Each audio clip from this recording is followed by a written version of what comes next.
Hey guys, KylaTea here. So this is gonna be a bit of a short video, only because guess who caught a cold? This bitch right here.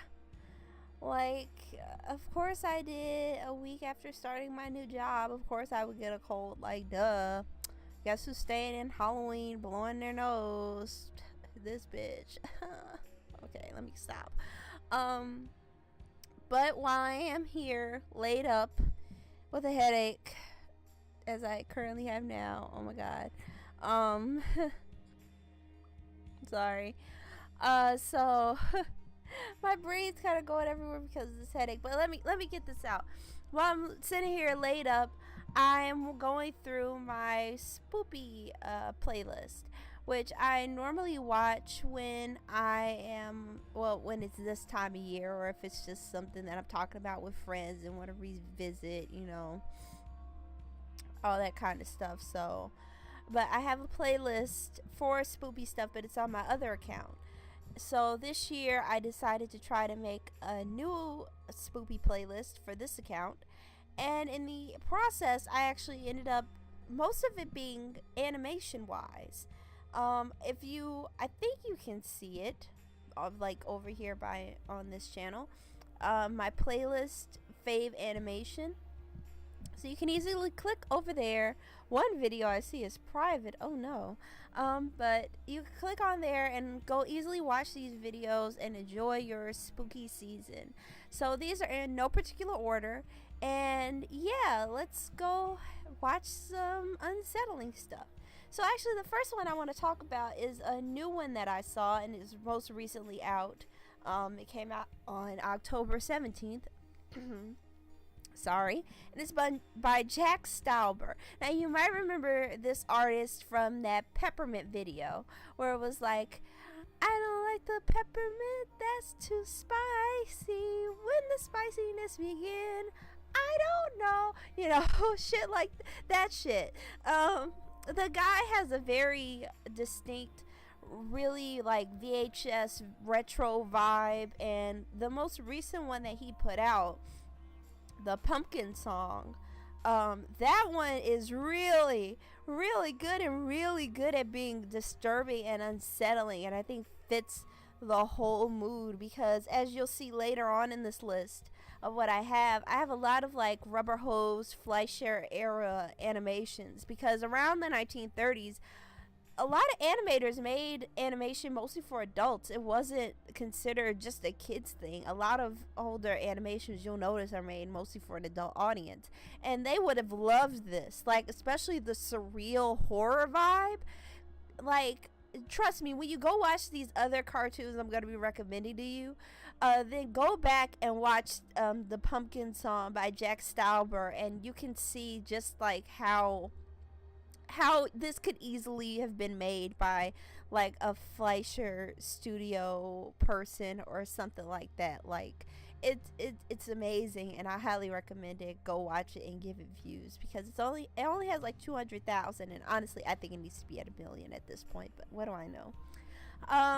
Let's see, Shakespeare the Animated Tales, Macbeth, and they also have one of Othello, but for me Macbeth is, I think, the better version, if only because of how the animation in both that and Othello is very kind of surreal and almost uncanny. But the story of Macbeth is one that is just filled with such violence and horror and just sadness that I think it works better with that animation style, if I make sense. Like, go watch it. It's on my playlist. And like, even the opening shot is very unsettling, with the mask breaking apart and like all the floating objects going around. Like, it's very unsettling, and I feel like it works with this story. Like, if you know the story of Macbeth, if you don't, I highly recommend that you read it. Yes, like actually read it, or go watch a play of it done, but it's hard to find a good Macbeth production. There also been movie adaptations, although I can't really tell you which ones are good or which ones are bad. I haven't seen a lot of the movie adaptations. I mostly saw play adaptations. So, but I do recommend this, if only because of course, Macbeth is a timeless story, and it's such a good story. It's like one of the Bard's best I think he's ever made, and the animation just fits this so well. And there are a few others in the series of Shakespeare the animated tales that I feel work great with this.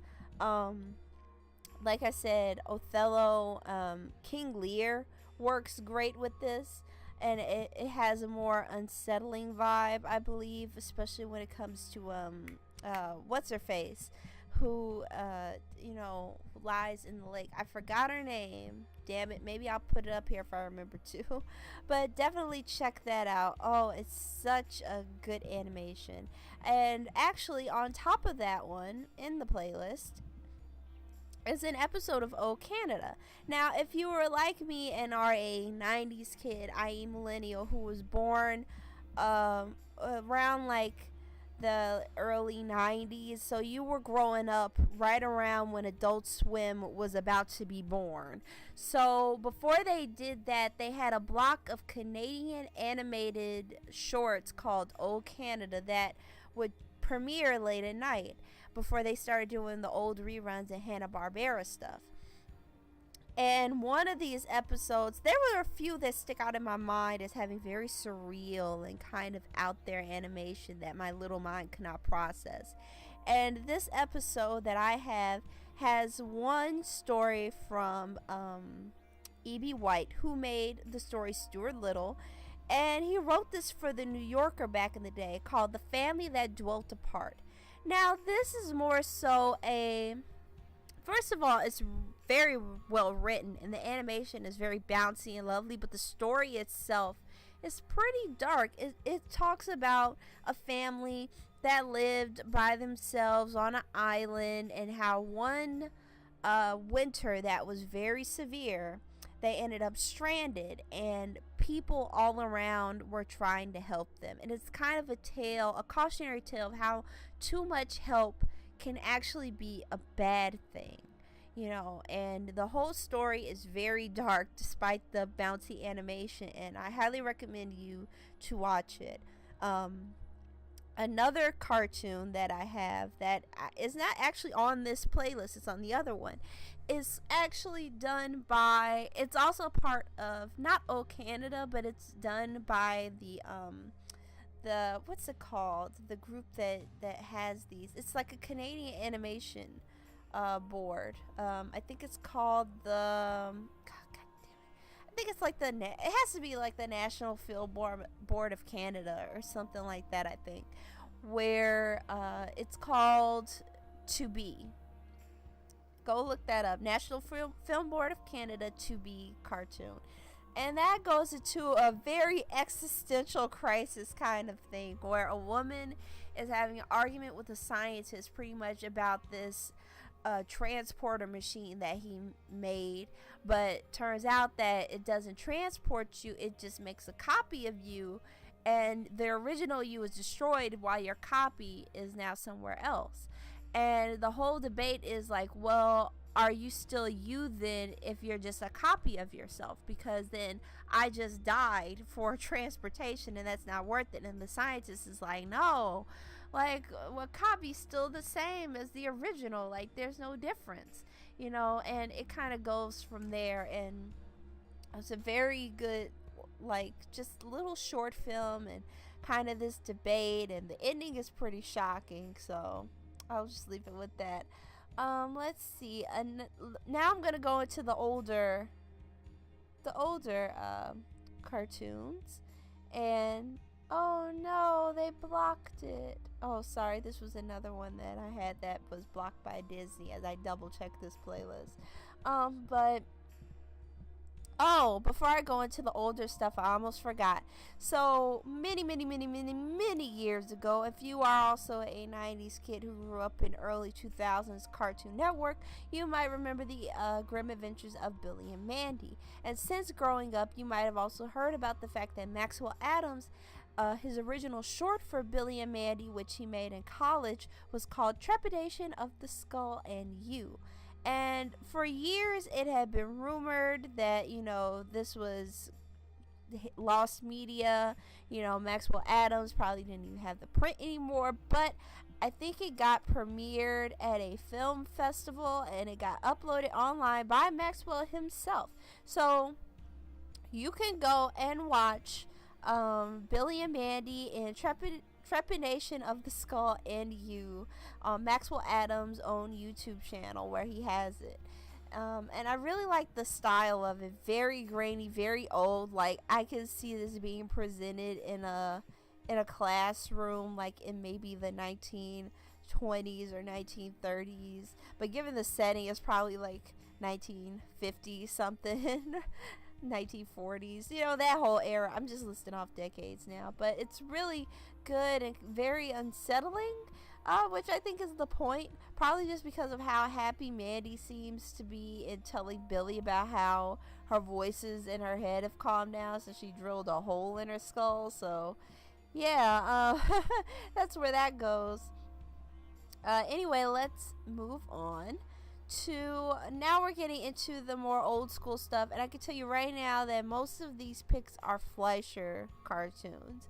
Now, it's mostly that because Fleischer cartoons had probably some of the more like really out there, just surrealist adult kind of content that was just so experimental, but was also very beloved by the audience at the time in the 1930s. Like, I could go on and on all day about Fleischer Studios, but I won't for the sake of time and for, sticking to topic. But one cartoon that a lot of people have noticed, thanks to the brilliant game Cuphead, is Swing You Sinners. This cartoon was actually a main source of inspiration for a lot of things in Cuphead, and this is it has some unsettling animation parts, but I think it's just the idea that this dude who was out here stealing chickens and stuff is now confronted, or he got killed or something. Like, I think his own chickens are coming home to roost. Joke. And now he's being confronted by these souls and demons and stuff as he's essentially dragged down to hell. And this has like all the classic things that you would see in a old rubber hose animation, like the object, like almost every object has like a face or a mouth and is moving. It's all anthropomorphized, and just the music is also really good and hip and swinging. It's jazz, which was considered the devil's music at the time, so it does fit the cartoon, and I really enjoy it. Now, another one that has jazz, which is something that a lot of people have gotten to know over the years, is the Minnie the Moocher cartoon, which includes America's sweetheart Betty Boop. Now, the thing that gets me with the Minnie the Moocher cartoon is that a lot of people are like, oh my god, this cartoons talk about drugs. Ooh. And I'm like, have y'all never listened to Cab Calloway's Minnie the Moocher?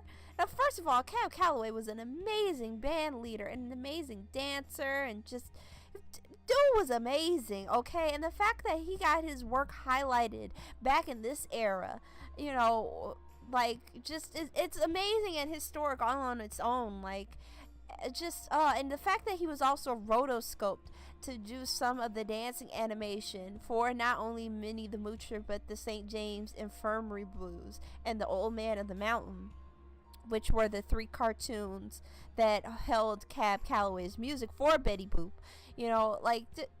I'm getting off topic. But anyway, Minnie the Moocher as a song in and of itself is talking about drugs. It's talking about this girl named Minnie. Like, she fucking does drugs, man. I don't know what to tell you. Fucking, she went down to Chinatown to bang the gong around as a euphemism for doing opium. I don't know what to tell you. Like, I don't know. Maybe because I got the euphemisms on my, like, second listen to the song in general. And then when I found this cartoon, it was just kind of like, wow, that's weird that they would have a song about drugs in here, but I guess with the imagery it kind of fits. Yeah, so this cartoon is pretty much Betty Boop runs away from home because she doesn't want to eat her Hassenpfeffer, and her father and mother, who look like either stereotypical German immigrants or Italian immigrants. They're immigrants of some kind because of their very, very thick accent and their home decor. You could tell back then in that like animation realm. Go back and look at the Somebody Touched My Spaghetti cartoon, which was Terry Toons, the Three Little Bears. Like, go watch that one. You'll know what I'm talking about. But essentially, she runs away with her friend, or I think boyfriend at the time, Bimbo, who's a anthropomorphized dog. And yeah, they end up running into a cave, and a ghost walrus sings them a song about a girl doing drugs, and then she gets scared and runs back home. Oh, and that's another thing. In this list, I will not include Bimbo's initiation because honestly, that one's not that unsettling to me. Like, everybody goes on and on and on about Bimbo's initiation and how weird and unsettling it is, and I'm like, I don't really see that there. I don't know. Maybe just because of the other ones I've seen, that one's pretty tame. Speaking of, I'm gonna give you my last one, which is Coco not Coco the Clown, but the Betty Boop cartoon Snow White. And it's particularly the scene with Coco the Clown and where he sings St. James Infirmary Blues. Now, the thing about this part is that you have to look at the background. So I recommend you watch this twice. So the first time, look at Coco dancing and marvel at the fact that Cab Calloway was rotoscoped. And these are his movements being put down for forever and ever that we have now as he dances as Coco the Clown. And then second of all, look in the background as you listen to the song. And it paints a picture as it goes along using very beautifully painted backgrounds to tell the story of the song, which is essentially this guy is pretty much sitting at a bar crying his heart out, telling his blues because his love has died. She's sitting on a slab in St. James Infirmary, and he's talking about what he wants done when he goes, and what he wants and what he wants people to do and all this stuff. It's a short song, but it's a very impactful one, and it's really weird with where they put it in a cartoon for Snow White. But that's what I'm talking about. 1930s was just kind of really out there, and I guess it's because everybody was in such a, the depression had hit that they were just like, well, fuck it. It was either this or the dancing flowers from Disney. So it's like you have to pick one. What's your mood right now? Oh, you know what? I'm actually not going to end with that. I'm going to end with the most infamous one I think everybody knows at this point, which is The Adventures of Mark Twain. Yeah. I think that if somebody said, oh no, or if somebody said, oh God, then you know what I'm talking about. So The Adventures of Mark Twain was like a claymation movie. And the thing is that they were going through all of Mark Twain's books and kind of going through his philosophy or his characters in that. I think like even fucking Tom Sawyer, I think, was one of the main characters who was going along with these other kids. It was Tom Sawyer and I think his friend and then some other girl who were going through Mark Twain's books with Mark Twain. And the whole thing is just really, really fucking weird and kind of disturbing, especially with the claymation look. Now, the thing is that Mark Twain and his stories could get very dark and cynical because I think he suffered from depression. I don't remember. Don't quote me on that, but I think he might have. I'd have to double check. But like one very infamous part of this movie is when who are these kids? They're just gonna drive me nuts. Okay, Sawyer and Finn. Yeah, so Tom Sawyer and somebody else, I don't know, but they all go and they meet the mysterious stranger, which was a story by Mark Twain, pretty much of Satan. So you have these kids going to meet Satan, and it's just him kind of being a mouthpiece for Tom, not Tom Sawyer. It's him being a mouthpiece for Mark Twain at the time, and his realization of kind of humanity and just where we were going and where we were heading. And it's just really bleak. I remember seeing this back in high school, actually, and I had no context for it because I had never read The Mysterious Stranger. I have now. Probably should reread it because I forgot. But, well, I forgot some parts, but not the whole thing because, like, whew. But, yeah, and there is no fucking way this thing is rated G. I'm sorry, because I clicked on the video to make sure I got these kids' names right. It's suggesting to me the movie, and it says the movie's rated G. You lie. There's no way in hell that it could be rated G. Not with this scene. Like, I don't want to take away from the power of it, but let's just say that Satan is pretty much teaching these kids about humanity's folly and why we all probably need to die and be wiped out because of how horrible we are. So, yeah.